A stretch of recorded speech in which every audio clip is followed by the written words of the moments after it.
Hi everyone, this is chapter 2 and 3 of Matilda. Chapter 2 is quite short, so I thought I'd put them together on one video. Chapter 2, Mr. Wormwood, the great car dealer. Matilda's parents owned quite a nice house with 3 bedrooms upstairs, while on the ground floor there was a dining room and a living room and a kitchen. Her father was a great dealer in second-hand cars, and it seemed he did pretty well at it. "Sawdust," he would say proudly, "is one of the great secrets of my success, and it costs me nothing. I get it free from the sawmill." "What do you use it for?" Matilda asked him. "Ha!" the father said. "Wouldn't you like to know?" "I don't see how sawdust can help you to sell second-hand cars, Daddy." "That's because you're an ignorant little twit," her father said. His speech was never very delicate, but Matilda was used to it. She also knew that he liked to boast, and she would egg him on shamelessly. "You must be very clever to find a use for something that costs nothing," she said. "I wish I could do it." "You couldn't," the father said. "You're too stupid. But I don't mind telling young Mike here about it, seeing he'll be joining me in the business one day." Ignoring Matilda, he turned to his son and said, "I'm always glad to buy a car when some fool has been crashing the gears so badly they're all worn out and rattle like mad. I get it cheap. Then all I do is mix a lot of sawdust with the oil in the gearbox, and it runs as sweet as a nut." "How long will it run for before it starts rattling again?" Matilda asked him. "Long enough for the buyer to get a good distance away," the father said, grinning. "About 100 miles. "But that's dishonest, Daddy," Matilda said. "It's cheating." "No one ever got rich by being honest," the father said. "Customers are there to be diddled." Mr. Wormwood was a small, ratty-looking man whose front teeth stuck out underneath a thin, ratty moustache. He liked to wear jackets with large, brightly coloured checks, and he sported ties that were usually yellow or pale green. "Now, take mileage, for instance," he went on. "Anyone who's buying a second-hand car, the first thing he wants to know is how many miles it's done, right?" "Right," the son said. "So, I buy an old dump that's got 150,000 miles on the clock. I get it cheap, but no one's going to buy it with a mileage like that, are they? And these days, you can't just take the speedometer out and fiddle the numbers back like you used to 10 years ago. They've fixed it, so it's impossible to tamper with it unless you're a ruddy watchmaker or something. So what do? I use my brains, laddie. That's what I do." "How?" young Michael asked, fascinated. He seemed to have inherited his father's love of crookery. "I sit down and I say to myself, how can I convert mileage reading of 150,000 into only 10,000 without taking the speedometer to pieces? Well, if I were to run the car backwards for long enough, then obviously that would do it. The numbers would click backwards, wouldn't they? But who's going to drive a flaming car in reverse for thousands and thousands of miles? You couldn't do it." "Of course you couldn't," young Michael said. "So, I scratched my head," the father said. "I use my brains. When you've been given a fine brain like mine, you've got to use it. And all of a sudden, the answer hits me. I tell you, I felt exactly like that other brilliant fellow who must have felt when he discovered penicillin." "Eureka!" I cried. "I've got it!" "What did you do, Dad?" the son asked him. "The speedometer," Mr. Wormwood said, "is run off a cable that is coupled up to one of the front wheels. So, First, I disconnect the cable where it joins the front wheel. Next, I get one of those high-speed electric drills and I couple that up to the end of the cable in such a way that the drill turns. It turns the cable backwards. You've got me so far. You're following me? Yes, Daddy, so young Michael said. These drills run at a tremendous speed, the father said. So when I switch on the drill, the mileage numbers on the speedo spin backwards at a fantastic rate. I can knock 50,000 miles off the clock in a few minutes.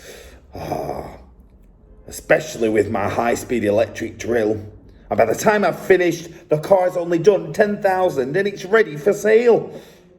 She's almost new, I say to the customer. She's hardly done 10,000. Belonged to an old lady who used to use it once a week for shopping.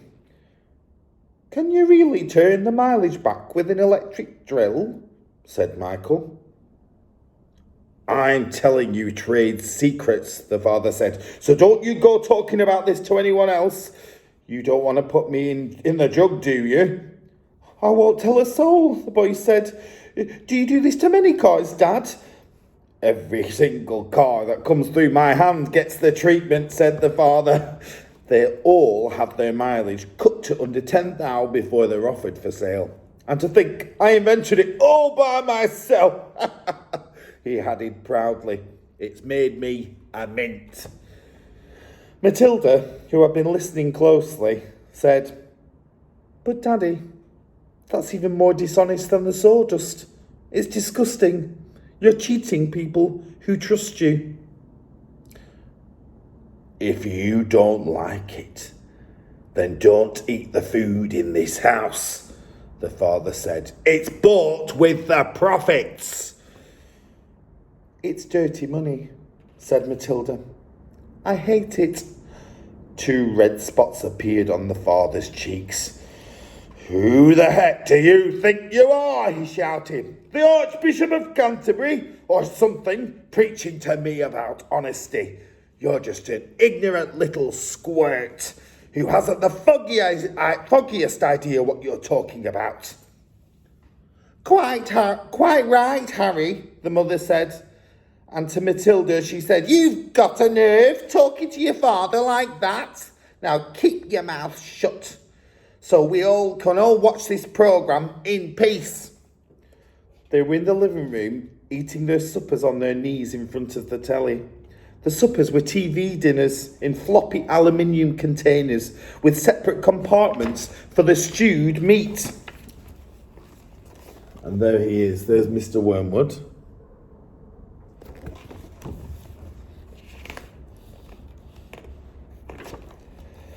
And there is Mrs. Wormwood eating her TV dinner. Mrs. Wormwood sat munching her meal with her eyes glued to the American soap opera on the screen. She was a large woman whose hair was dyed platinum blonde, except where you could see the mousy brown bits growing out from the roots. She wore heavy makeup and she had one of those unfortunate bulging figures where the flesh appeared to be strapped in all around the body to prevent it from falling out. Mummy, Matilda said, would you mind if I ate my supper in the dining room so I could read my book? The father glanced up sharply. I would mind, he snapped. Supper is a family gathering and no one leaves the table till it's over. But we're not at the table, Matilda said. We never are. We're always eating off our knees and watching telly. What's wrong with watching the telly, may I ask? The father said. His voice had suddenly become soft and dangerous. Matilda didn't trust herself to answer him, so she kept quiet. She could feel the anger boiling up inside her. She knew it was wrong to hate her parents like this, but she was finding it very hard not to do so. All the reading she had done had given her a view of life that they'd never seen. If only they could read a little Dickens or Kipling, they would soon discover that there was more to life than cheating people and watching television. Another thing, She resented being told constantly that she was ignorant and stupid when she knew she wasn't. The anger inside her went on, boiling and boiling, and as she lay in bed that night, she made a decision. She decided that every time her father or her mother was beastly to her, she would get her own back in some way or another. A small victory or two would help her to tolerate their idiocies and would stop her from going crazy.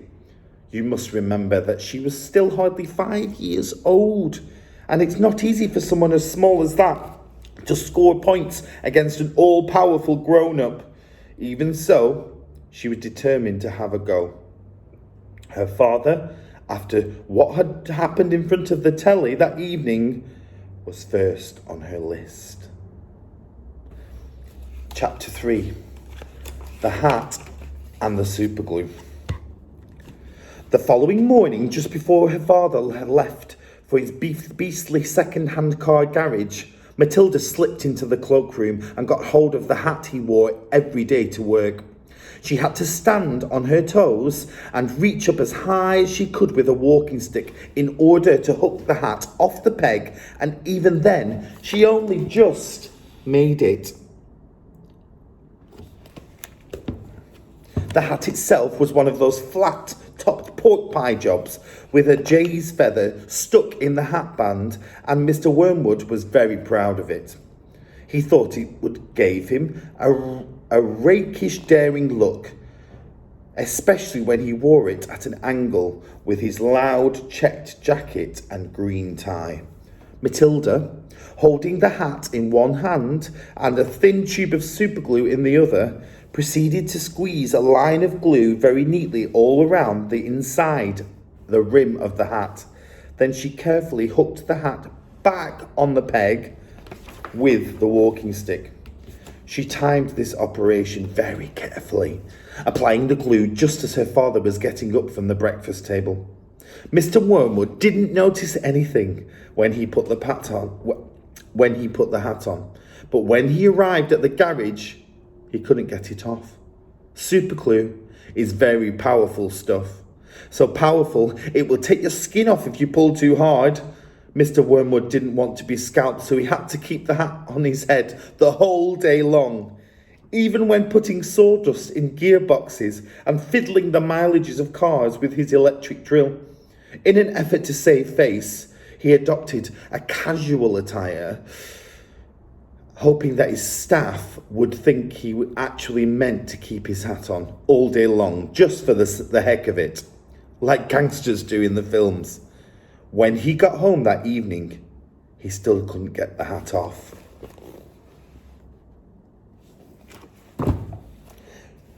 "Don't be silly," his wife said. "Come here, I'll take it off for you." She gave the hat a sharp yank. Mr. Wormwood let out a yell that rattled the window panes. "Ow!" he screamed. "Don't do that. Let go. You'll take off the skin off my forehead."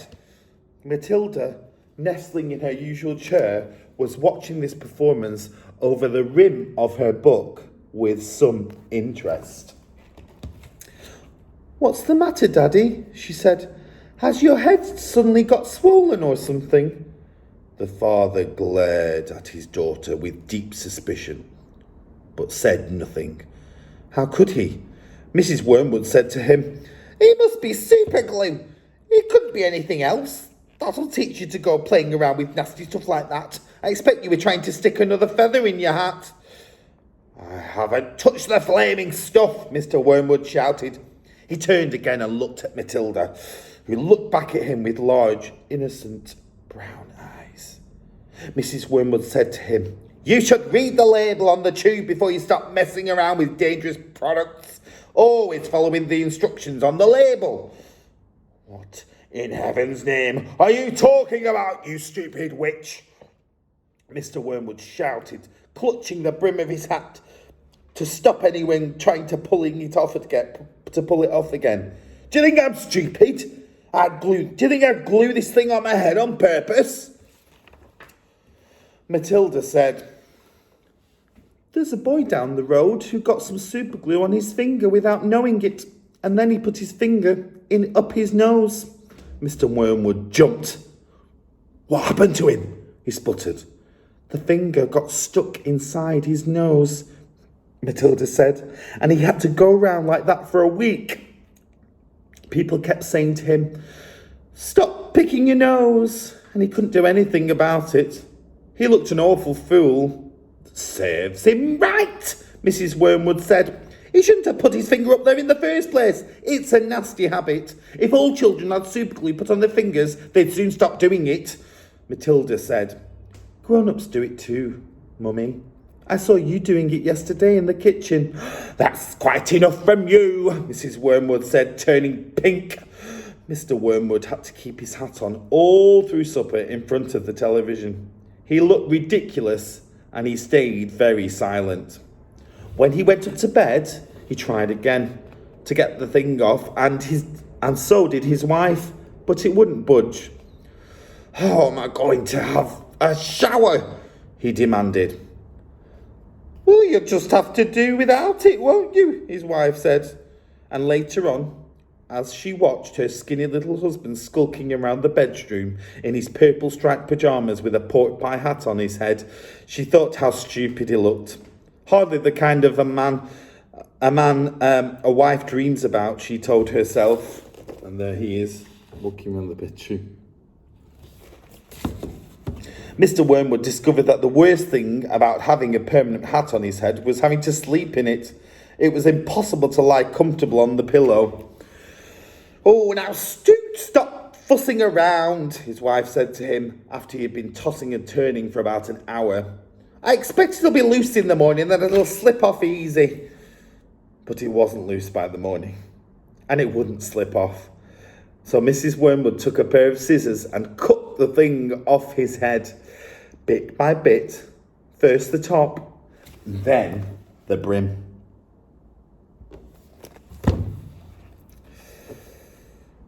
Where the inner band had stuck to the hair all around the sides and back, she had to chop the hair right to the skin so that he finished up with a bold white ring around his head, like some sort of monk. And in the front, where the band had stuck directly to the bare skin, there remained a whole lot of small patches of brown leathery stuff that no amount of washing would get off. At breakfast, Matilda said to him, "You must try to get those bits off your forehead, Daddy. It looks as though you've got little brown insects crawling about all over you. People will think you've got lice."